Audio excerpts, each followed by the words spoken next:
Padre, te rogamos por este estudio de tu palabra. Te doy gracias por cada uno de los que estamos acá. Te doy gracias por cada uno de que entiende la necesidad de buscar de ti y que busca de ti y que está aquí hoy, Señor. Te doy gracias.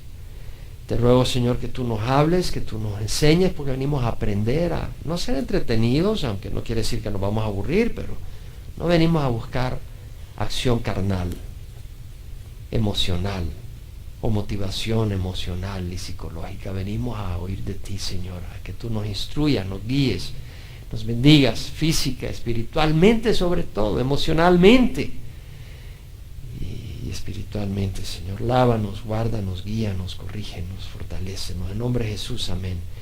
Se puede sentar. Empezamos la carta de Pablo a la iglesia en Filipos, a los creyentes en Filipos, que es Europa. Es en la zona opuesta a Turquía. Hablemos un poco de Pablo, un pequeño resumen. Pablo es el autor de esta carta. Pablo fue ese miembro del Sanedrín judío que estaba ahí cuando apedrearon a Esteban, el primer mártir cristiano.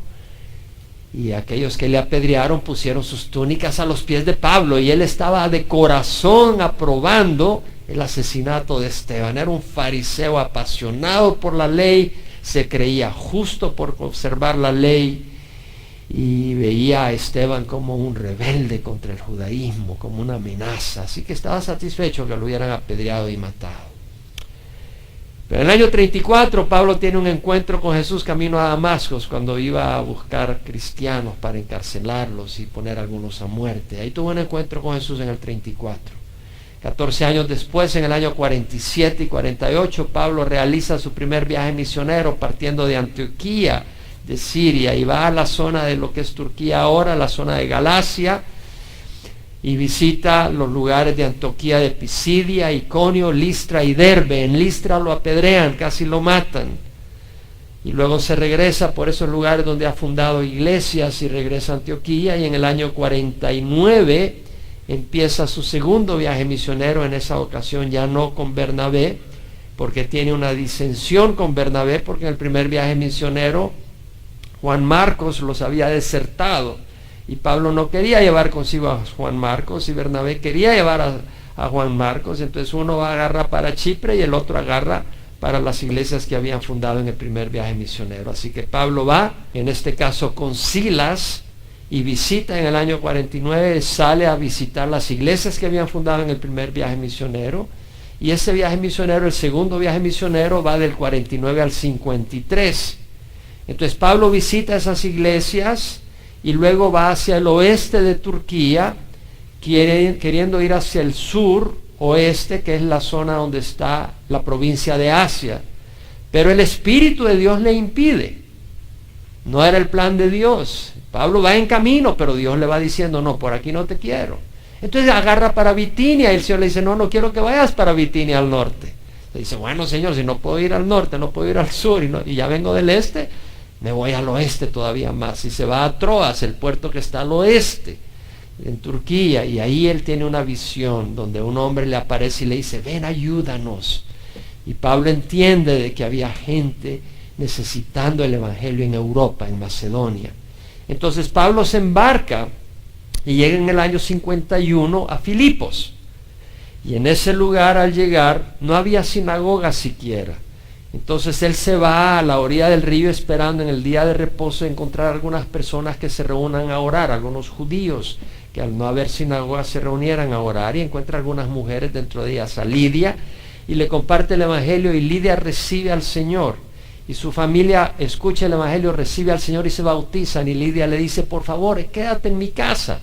Entonces Pablo y Silas se quedan en la casa de Lidia. No solo eso, cuando pasaron por las iglesias de Galacia, cuando llegaron a Listra, donde en el primer viaje misionero habían apedreado a Pablo, Pablo agarra a Timoteo y le dice, acompáñame. Timoteo era hijo de un griego y de una judía, pero el griego era gentil, no era creyente, y Timoteo sí había venido al Señor recientemente, y lo mismo su abuela Loida y su madre Eunice eran creyentes fuertes, con una fe sincera. Y Timoteo tenía el testimonio de ser un joven con una fe sincera.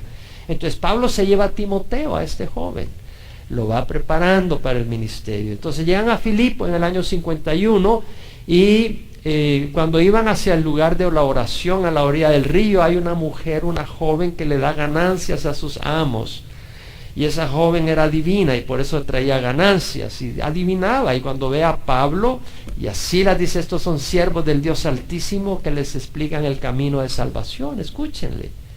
Bueno, esa mujer estaba endemoniada y estaba diciendo la verdad, pero cuando viene de mano de un endemoniado, sabes que viene trampa detrás de eso. Y después de oírla tantas veces y que ella perseguía a Pablo, lo seguía, y a Silas y a Lucas que estaba acompañándolos cuando venían diciendo estas cosas, Pablo en una de esas se enoja y se voltea y le dice: en nombre del Señor Jesucristo, déjala. Y entonces cuando ella pierde ese demonio, pierde la habilidad de adivinar, su amo se enoja porque pierde su fuente de ingreso. Entonces arrastran a Pablo y a Silas a las autoridades y se quejan diciendo que ellos traían costumbres que eran ilícitas, que no eran costumbres que los romanos tenían que practicar, porque Filipo, aunque no era en Roma, era una colonia romana. Si tú nacías en Filipo, eras ciudadano romano, que era algo muy importante. Entonces vemos de que azotan a Pablo con varas y a Silas fuertemente, lo dejan bien azotadito al pobre, sangrando en la espalda, y lo meten en la prisión. Y cuando están en la prisión hay un terremoto. A medianoche Pablo y Silas están alabando al Señor, y en el terremoto se abren las puertas de los presos, se rompen las cadenas que tenían agarrado a los pies de los presos, y el encargado de la prisión se iba a suicidar, busca la espada para suicidarse, y Pablo se da cuenta y dice: no te mates, estamos acá. En aquel tiempo, si tú perdías a un reo, vida por vida te quitaban la vida a ti. Entonces Pablo dice: no te mates, aquí estamos todos. Entonces dice: ¿qué tengo que hacer para ser salvo? Y vemos que entonces le predica el evangelio Pablo al carcelero y recibe a Jesucristo. Y luego lo lleva a su casa, donde le lava las heridas, y su familia escucha el evangelio, reciben a Cristo, y Pablo los bautiza. Bueno, el día siguiente aparecen los magistrados y van a sacar a Pablo y lo sacan de Filipo. Entonces estuvo varios días en Filipos, no un año, pero estuvo varios días ahí ministrando, ahí formando la iglesia. De ahí salió para Tesalónica, y de ahí salió para Berea. Cuando está en Tesalónica recibe ayuda económica de la iglesia de Filipo. Rápidamente estaban apoyando el evangelio. Más de una vez, cuando llega a Berea, encuentra que los de Berea eran muy nobles, escudriñando las escrituras, y de ahí va a Atenas, y de ahí va a Corinto, y en Corinto ministra como 1 año y medio en el segundo viaje misionero, y ya se regresa de ahí para Éfeso, donde deja a Priscila y Aquila, que los conoce en Corinto, y los deja ahí ministrando, y se regresa hacia Jerusalén y luego hacia Antioquía en el año 53. En el año 53 vuelve a empezar el tercer viaje misionero, y va hacia las ciudades que había visitado y donde había fundado iglesias en el primer viaje misionero y que había visitado en el segundo viaje misionero. Y en ese tercer viaje misionero Pablo pasa a Éfeso, donde se queda como 3 años. ¿Se acuerdan que hemos estudiado la carta de Pablo a Éfeso, a los Efesios? Y después de quedarse ahí, que hay un tumulto de los plateros, Pablo sale y llega a Troas, y de Troas se embarca hacia Filipos, donde visita la iglesia, las iglesias de Macedonia, para recolectar la ofrenda para los santos en Jerusalén. Lo hemos estudiado cuando estudiamos 1 a 2 de Corintios y cuando estudiamos Efesios. Y de ahí sigue hacia Corinto, y al regresar ya no se regresa directamente hacia Éfeso, sino que regresa por arriba, por Filipo de nuevo, y de ahí se embarca hacia Troas y las regiones para llegar a Jerusalén. En el año 57 llega en el tercer viaje misionero. Sale en el 53, lo termina en el 57. En el 57 llega a Jerusalén, y ahí lo atrapan los judíos porque dicen de que él estaba hablando en contra del templo, en contra de la ley de Moisés, y lo quieren matar. Entonces el capitán de la guardia ahí protege a Pablo, y lo termina poniendo preso para proteger su vida, y luego para investigar por qué había causado ese relajo, ese tumulto. cuando los judíos planean cómo matarlo, cómo hacer una estrategia para hacerlo matar, el encargado militar de ese puesto en Jerusalén lo manda hacia Cesarea, y ahí está en prisión. El gobernador no lo suelta y Pablo pide una audiencia con el César. Siendo un ciudadano romano tenía derecho, y entonces es enviado a Roma, y en el año 60 al 62 está en prisión en Roma. Recordamos un poco todo eso. ¿Por qué es importante? Porque es histórico. Estas cosas son históricas, son reales, no son cuentos de hada. Tenemos historia acá para que nosotros entendamos las circunstancias.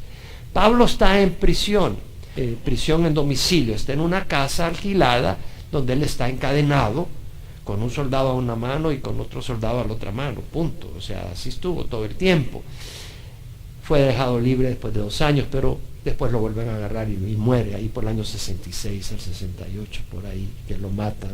Nerón lo manda, le corta la cabeza. Pablo está en arresto domiciliario entre el año 60 y 62, y ahí escribe 4 cartas.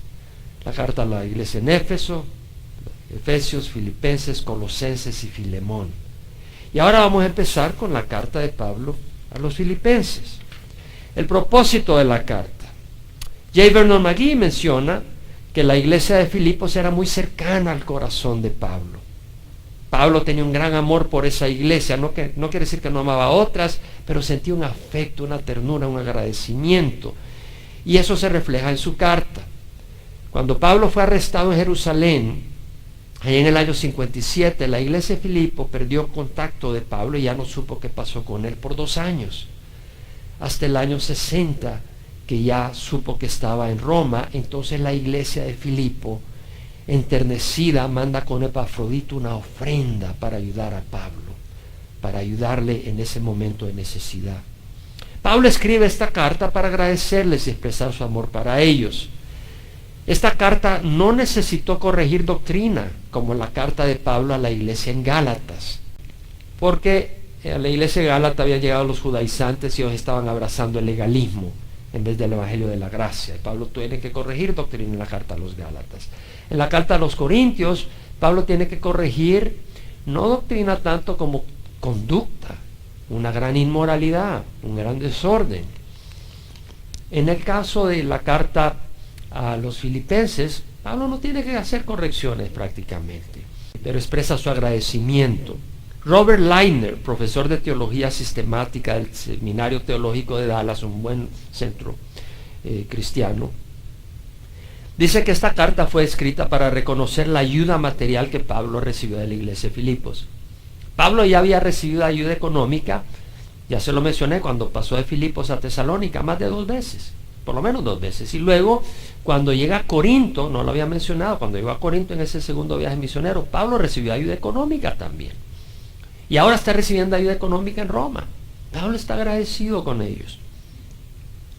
Cuando Epafrodito llevó la ofrenda de Pablo a Roma, se enferma gravemente. Vaya a Filipenses 2. Vamos a hacer algunas observaciones antes de entrar directamente a la carta.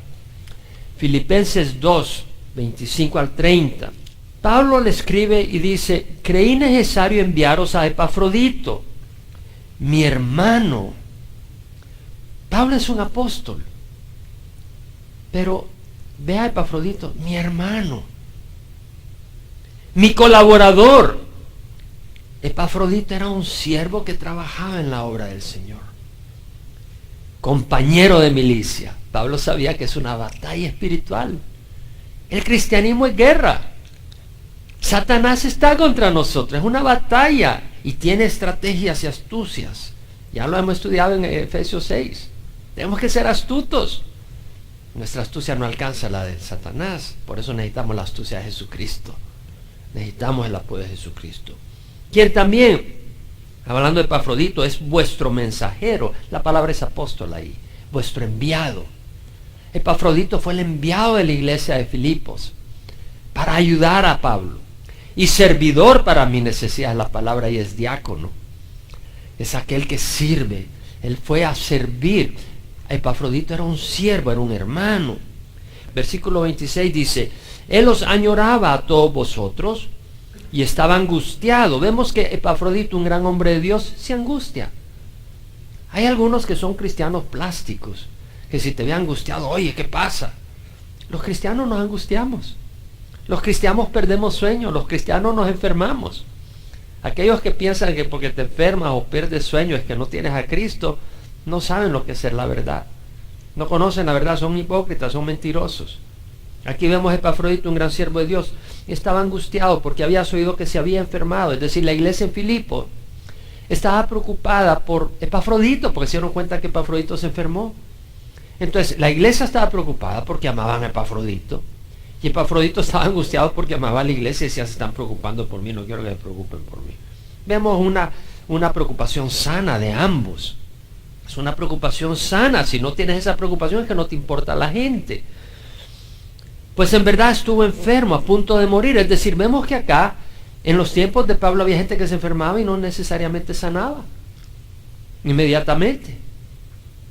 Pasó enfermedad, casi se muere. Pero Dios tuvo misericordia de él, y no solo de él, sino vemos que es por misericordia. Yo declaro que tú estás sano. No, Dios tuvo misericordia. Clamamos al Señor con humildad. Y no solo de él, sino también de mí, para que yo no tuviera tristeza sobre tristeza. Vemos Pablo, era un hombre que tenía gozo, pero también experimentaba tristeza. Podemos en la tristeza tener el gozo del Señor, pero saber lo que es la tristeza. ¿Por qué? Porque hay situaciones que entristecen. Hay cosas que entristecen. Jesús se entristeció al ver la dureza de los fariseos, del corazón de los fariseos. Claro que le causó tristeza. Así que lo he enviado con mayor solicitud para que al verlo de nuevo os regocijéis y yo esté más tranquilo. ¿Qué quiere decir? Que estaba perdiendo la tranquilidad Pablo. En cuanto a vosotros, recibidlo pues en el Señor con todo gozo y tened en alta estima a los que son como Él. Hay que estimar a los siervos de Dios, porque estuvo al borde de la muerte por la obra de Cristo. Vemos que este siervo se había arriesgado al ir de Filipo hasta Roma. En ese tiempo no creas que era como hoy en día, de que andas en American Airlines o en un carro bien bonito ahí manejando por los freeways. No, y más que llevaba dinero, arriesgando su vida de ladrones que lo hubieran matado por el dinero. Él estuvo al borde de la muerte por la obra de Cristo, arriesgando su vida para completar lo que faltaba en vuestro servicio hacia mí. Es decir, hay una obligación de la iglesia hacia los siervos de Dios. Pablo tomó ventaja de esta carta de agradecimiento para mencionar algunos asuntos. Por ejemplo, en Filipenses 4:2, Pablo dice, ruego a Evodia y a Síntique que vivan en armonía en el Señor. Imagínate, Pablo pone en escritura el nombre de dos mujeres que no se ponían de acuerdo. Y aparece su nombre, Evodia y Síntique. Aparecen como las famosas hermanas que andaban peleando entre ellas. Hermanos, en la iglesia, aún en las iglesias lindas, hay hermanas lindas que andan ahí que no se pueden ni ver pintadas. Eso no debe ser de Dios. Eso no es de Dios y no debe haber en la iglesia. No debe ser así en nuestra iglesia. Y así como Pablo le pide, y pide a algún hermano que les ayude a que se pongan de acuerdo. Tenemos que vivir en armonía. Y de hecho en el capítulo 2 de Filipenses, Pablo hace un llamado a la unidad. Capítulo 2, versículo 2. Pablo dice, haced completo mi gozo, siendo del mismo sentir, conservando el mismo amor, unidos en espíritu, dedicados a un mismo propósito. Pablo está hablando de que haya un mismo sentir. No quiere decir que tengan la misma opinión, pero tener el mismo sentir en las cosas de Dios. Hermano, vamos a apoyar el ministerio de fútbol. Bueno, yo no puedo, pero voy a apoyarte en oración. Ese mismo sentir. No para que van a jugar fútbol. Están perdiendo el tiempo. Hay que condenen esos mugrosos. Va a ser así. Me explico, o sea, tener un mismo sentir en esas cosas. Tener un mismo sentir, conservando el mismo amor, unidos en espíritu, dedicados a un mismo propósito. ¿Para qué vamos a la iglesia? No, yo quiero para que me vean. No, hombre, vamos a alabar al Señor. Nada hagáis por egoísmo, por vanagloria, sino que con actitud humilde cada uno de vosotros considere al otro como más importante que a sí mismo. no buscando cada quien sus propios intereses, sino los intereses de los demás. Pablo ya hace un llamado a la unidad, a la humildad.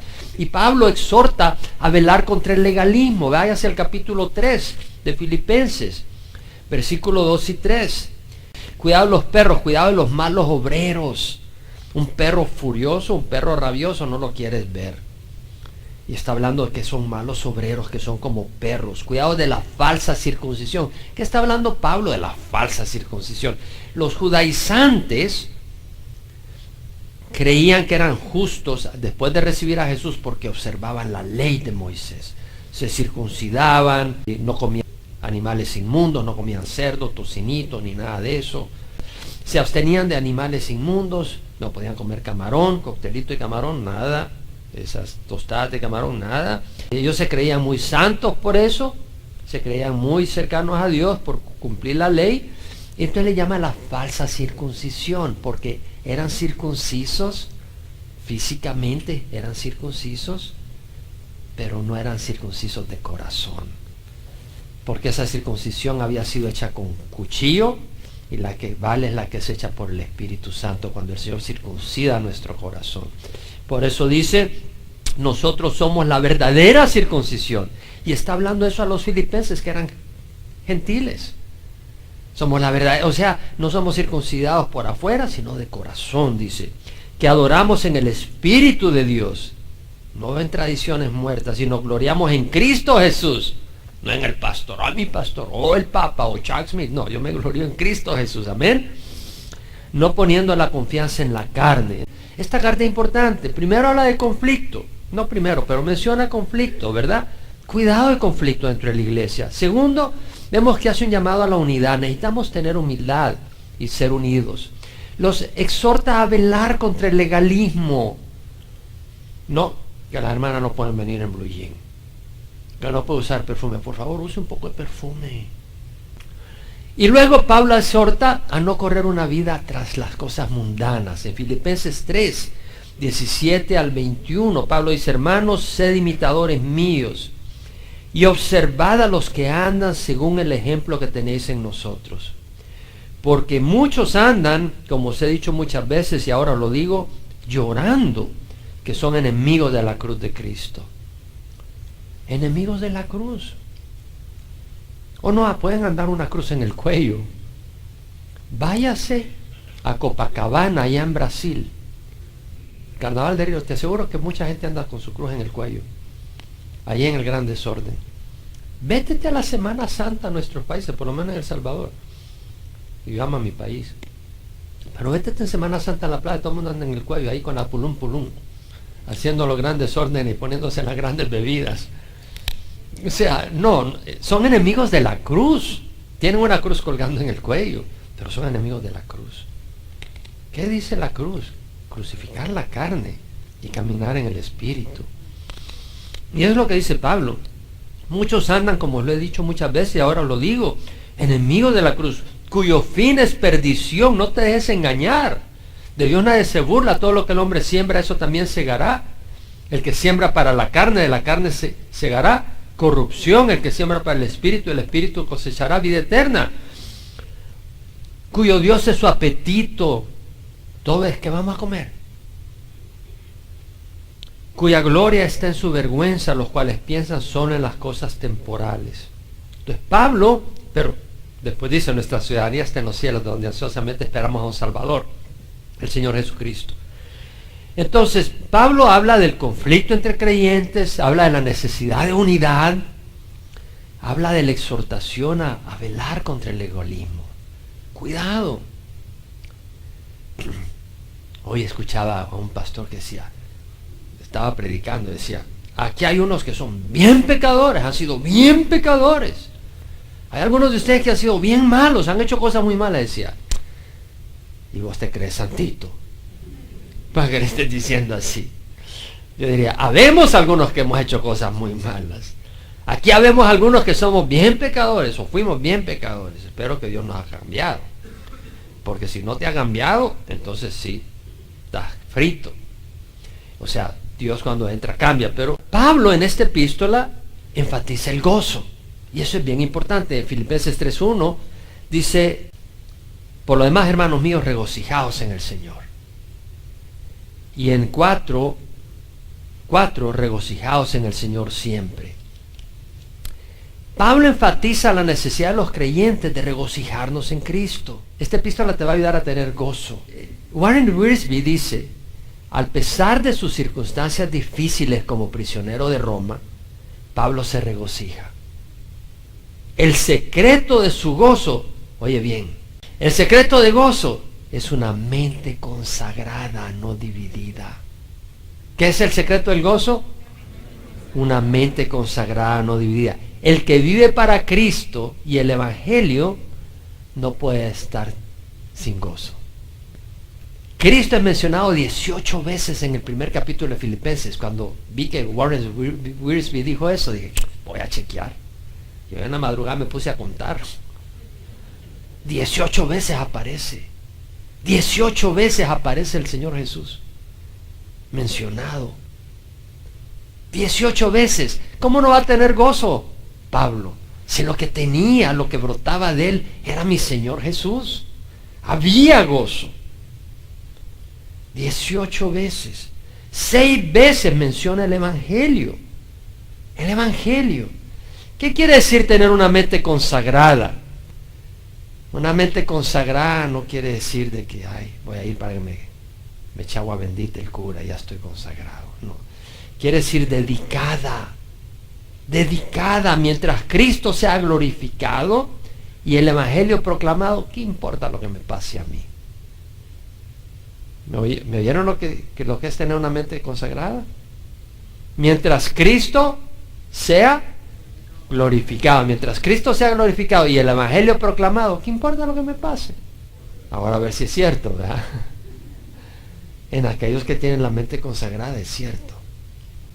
Lo que pasa es que cuando estamos pensando en nosotros todo el tiempo, vamos a ser miserables. Es que me pasó esto, tú no sabes lo que pasó, tú no sabes lo que me pasó, la enfermedad que me cayó. Jesús dijo, si el grano de trigo no cae en la tierra y muere, queda él solo. Pero si muere, produce mucho fruto. ¿Cuál es el fruto del Espíritu? Amor, gozo. Quiere decir de que si tú no mueres, no hay gozo. Si el grano de trigo no cae en la tierra y muere, queda él solo. Pero si muere, produce mucho fruto. Pablo dijo, con Cristo he sido crucificado. Ya no soy yo el que vive, mas Cristo vive en mí. Entonces Pablo había crucificado su carne, no físicamente como en Filipinas, en México a veces para Semana Santa se crucifican. ¿De qué sirve si después vives como quieres? Es crucificar la naturaleza pecadora, es decir, Señor, yo voy a vivir de acuerdo a tu voluntad y lo que me interesa es que tú seas glorificado. Pablo entendía eso, dijo en 2 Corintios 5, el amor de Cristo nos apremia, habiendo llegado a esta conclusión, que uno murió por todos, por consiguiente todos murieron, y por todos murió para que los que vivan, vivan, no para sí, sino para aquel que murió y resucitó. Cuando tú vives para Cristo, ahora tú puedes estar sirviendo, pero con la mente puesta en ti, vas a ser miserable. ¿Les gustó como prediqué? ¿No les gustó como no prediqué? ¿No me vinieron a aplaudir? Va a ser miserable. Pero si lo que me interesa es proclamar a Cristo, me aplaudan o no me aplaudan. Ahora si me tiran piedra, pues me voy a esconder, me voy a proteger, ¿verdad? Pero lo importante es que Cristo sea proclamado. El camino del gozo es el camino de la cruz.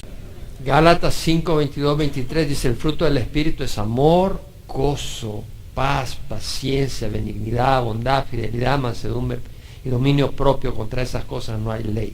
G. Campbell Morgan, un evangelista inglés, en los años 1863, nació en 1945, Dios lo llevó a casa, dijo, es una revelación gloriosa esto, de cómo la vida en comunión con Cristo triunfa sobre las circunstancias adversas.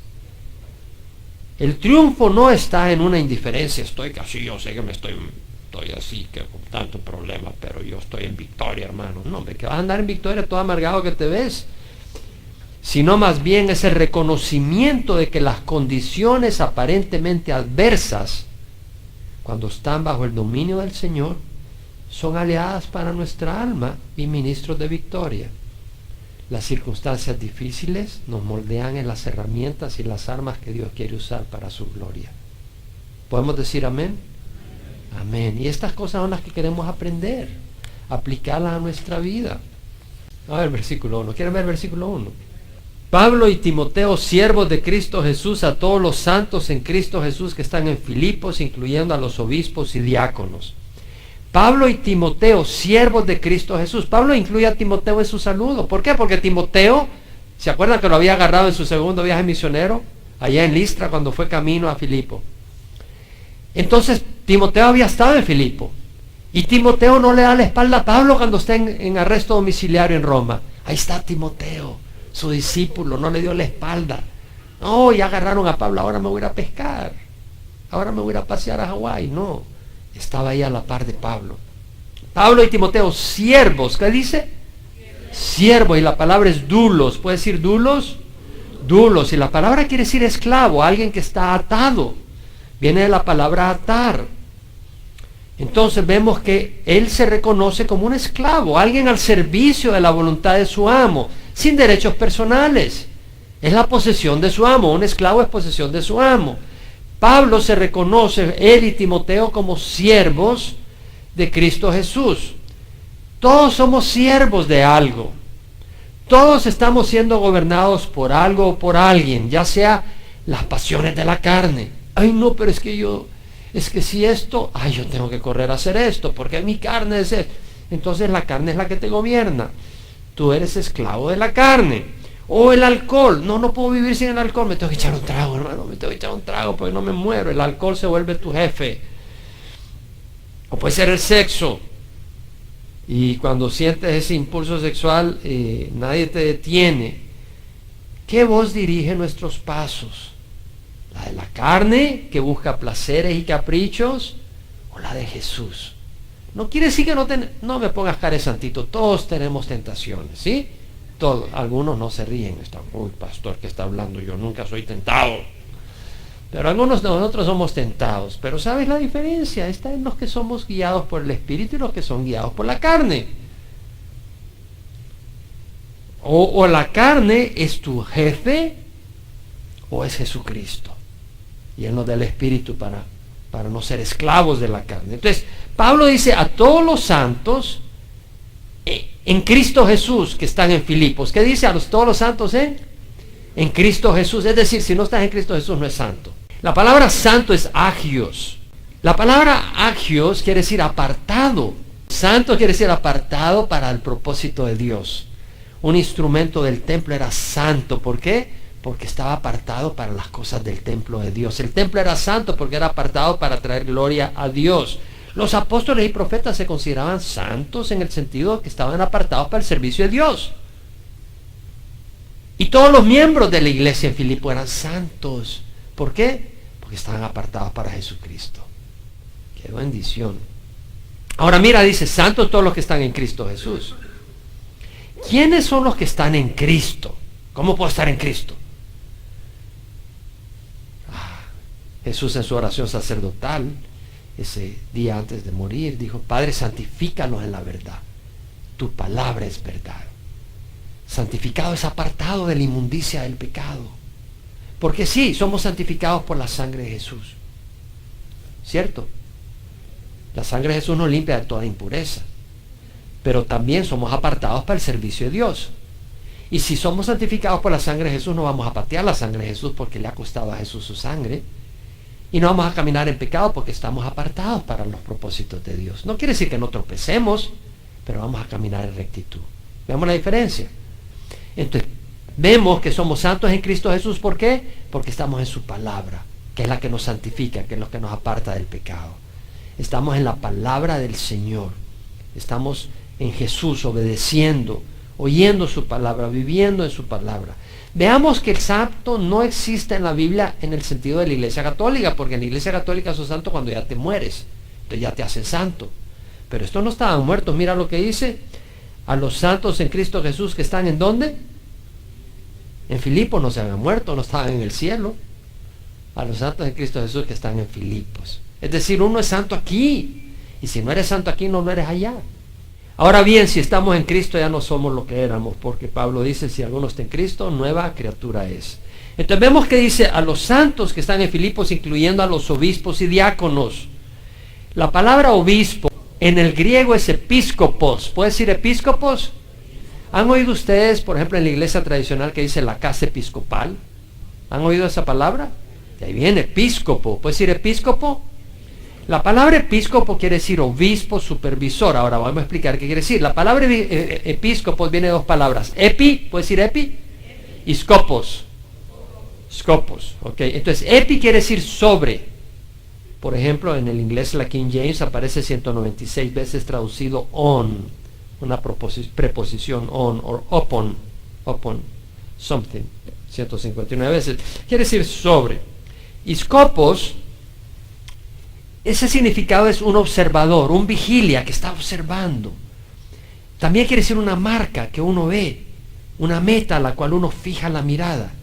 ¿Ha oído hablar la palabra telescopio? Viene telescopos. Scopos, es decir, tú estás viendo una meta, estás viendo algo. También estás fijando la mirada, la estás observando. Y tele quiere decir lejos. Entonces quiere decir, estás telescopio, estás viendo de lejos una meta. O microscopio, ¿qué quiere decir? Micro, pequeñito. Scopo, estás viendo, estás observando una meta, algo, cuidadosamente. Micro quiere decir pequeñito. Eso es lo que quiere decir. Entonces, episcopo quiere decir estar observando sobre alguien. ¿Qué quiere decir? Estar cuidando, como alguien cuida las ovejas. Eso es lo que quiere decir obispo, episcopos. Entonces, la palabra obispo no es nada más que alguien que supervisa, no como quien dice va a supervisar a un capataz ingrato, sino que alguien está observando con preocupación, con cuidado sobre la congregación. Entonces se aplica, ¿a quién se aplica? A aquellas personas que tienen responsabilidad de liderazgo en la iglesia, a los pastores o a los líderes de pastores,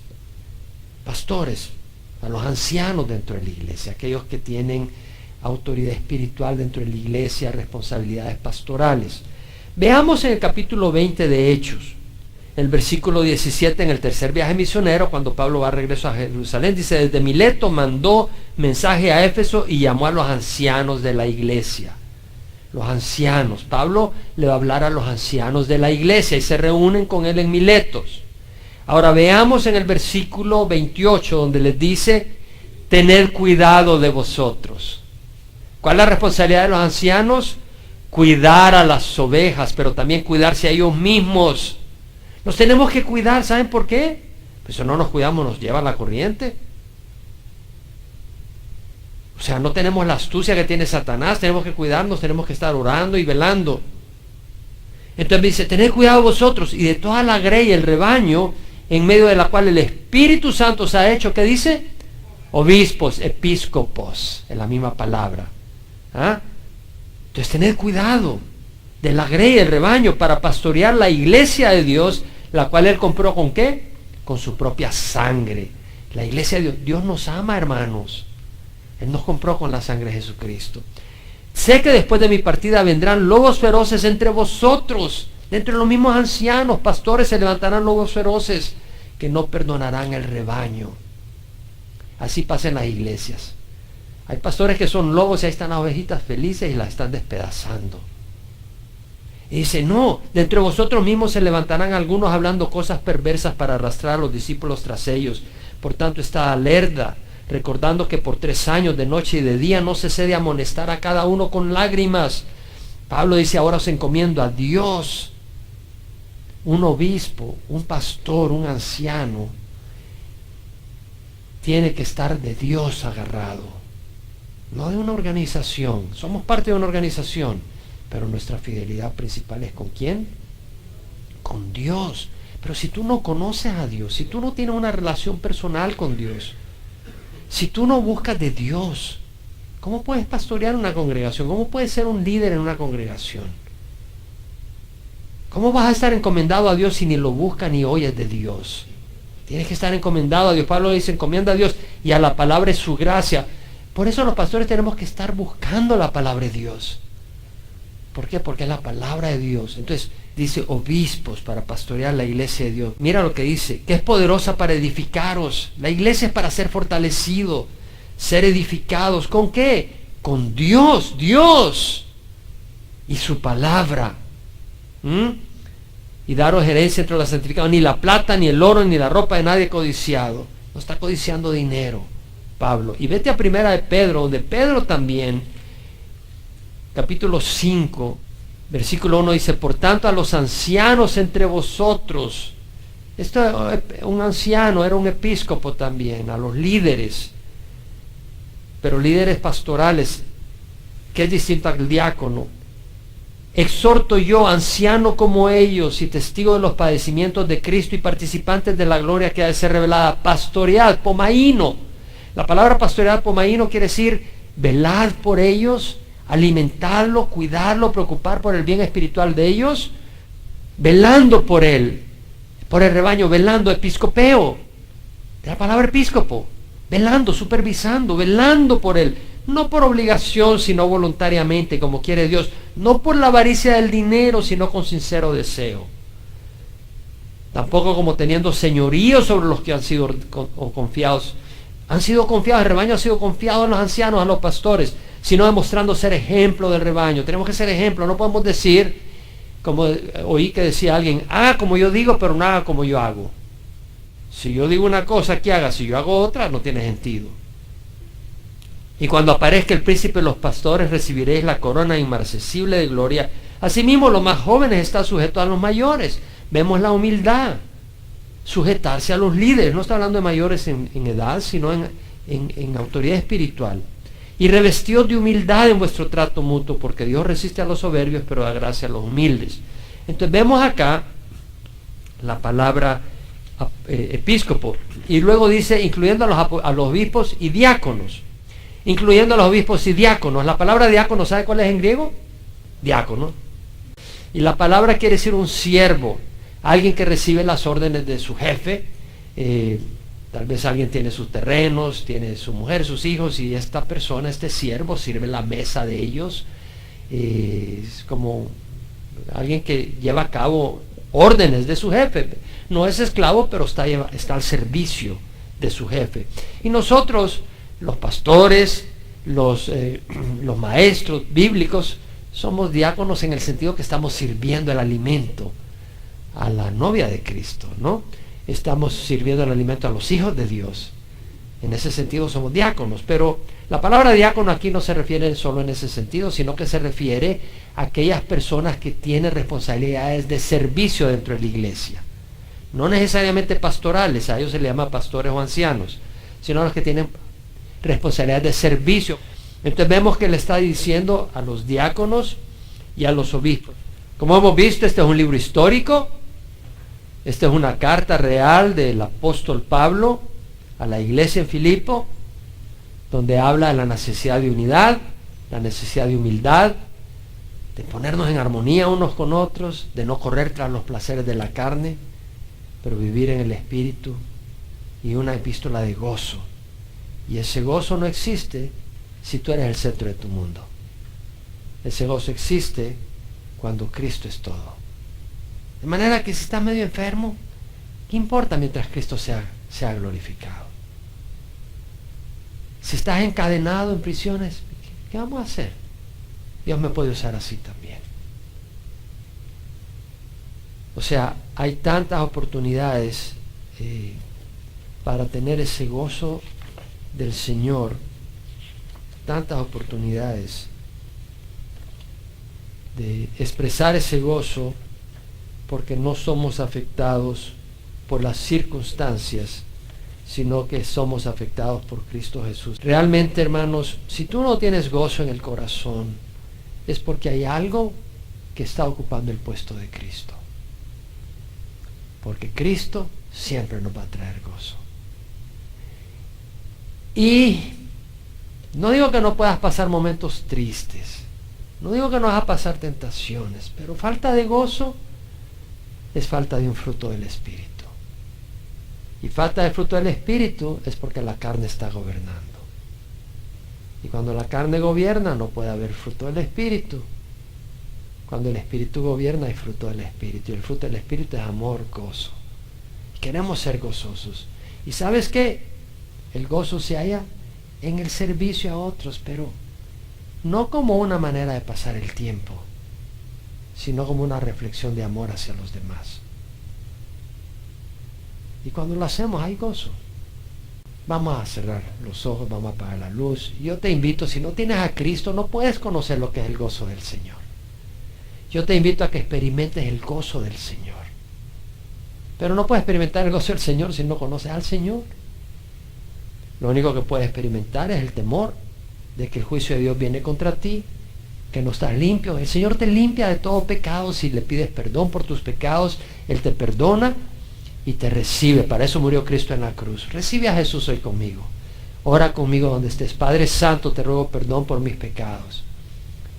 Yo sé que soy pecador, sé que tengo pasiones y deseos pecadores. Te ruego perdón.